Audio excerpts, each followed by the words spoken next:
Salut à tous, bienvenue sur la chaîne Techno 01net, toute l'actualité high-tech, tous les jours, je te le rappelle. Tu m'as oublié surpris, tu m'as réveillé.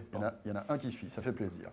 On va parler de box internet aujourd'hui, cette box qui est au pied de notre télé, qui nous sert à regarder la télé, qui nous sert à téléphoner, qui nous sert À se connecter à Internet. à se connecter à Internet. Quelle est la meilleure box du moment ? Et oui, ça c'est une bonne question. Eh bien la rédaction de 01net a passé en revue toutes les box françaises du moment. Pour un forfait d'une quarantaine d'euros, quelle est la meilleure réponse avec Delphine Sabatier, directrice de la rédaction de 01net.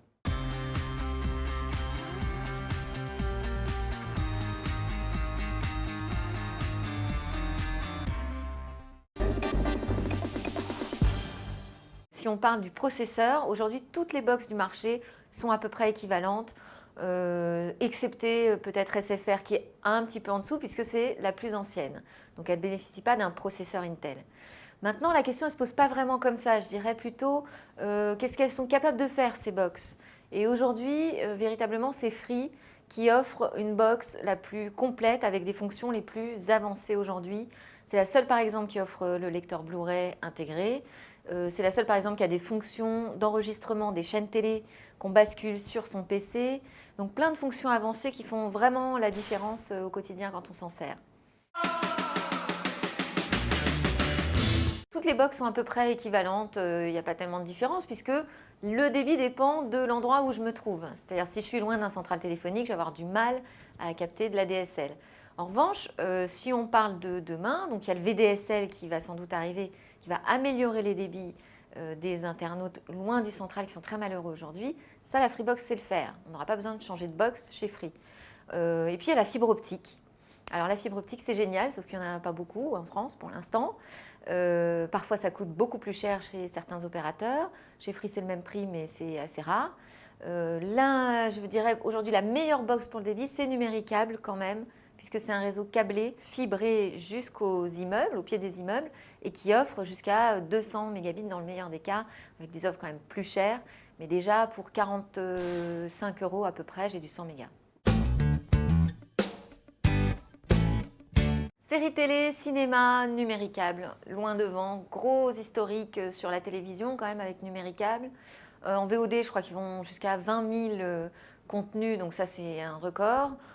Pareil sur le replay, c'est 43 chaînes de replay, donc c'est aussi un record par rapport aux autres opérateurs.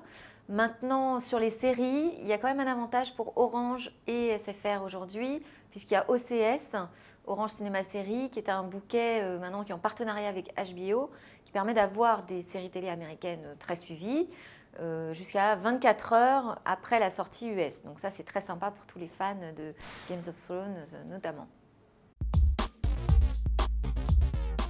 La plus je dirais Orange, SFR, loin devant, puisqu'ils ont une offre en cloud, c'est-à-dire que les jeux sont hébergés chez eux sur un serveur. Donc devant ma télé, je peux accéder quand même à la puissance des serveurs de Orange et SFR, ce qui est pas mal.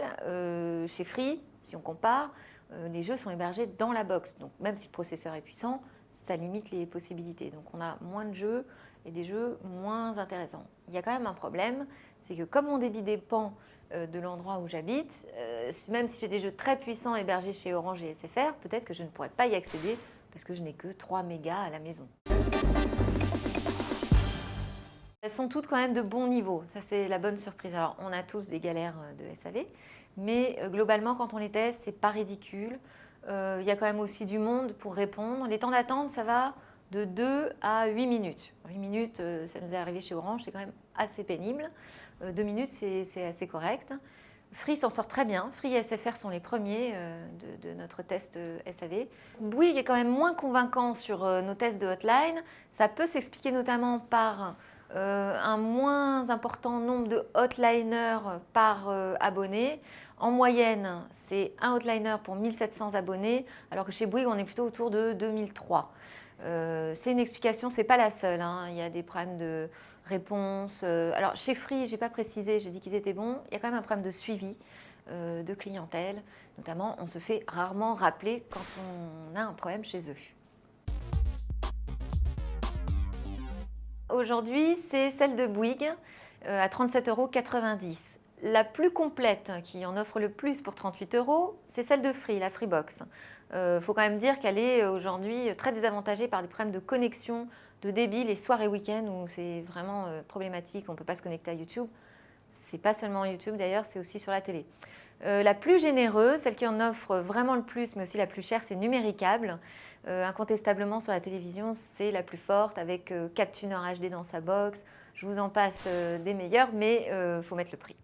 Voilà pour ce comparatif point par point avec Delphine pour vous permettre de vous faire une meilleure idée sur ces fameuses box. Voilà, et ce comparatif vous a mis l'eau à la bouche. Si vous voulez le lire en intégralité, tatin, c'est là-dedans, c'est dans le nouveau 01net, actuellement en kiosque avec un prix préférentiel. Jérôme, n'oublie pas, hein, on est à 3 € au lieu de 3,50 €. Et il le fera chaque fois, je pense. Jusqu'au jour où il ne sera plus en prix préférentiel, ça va arriver.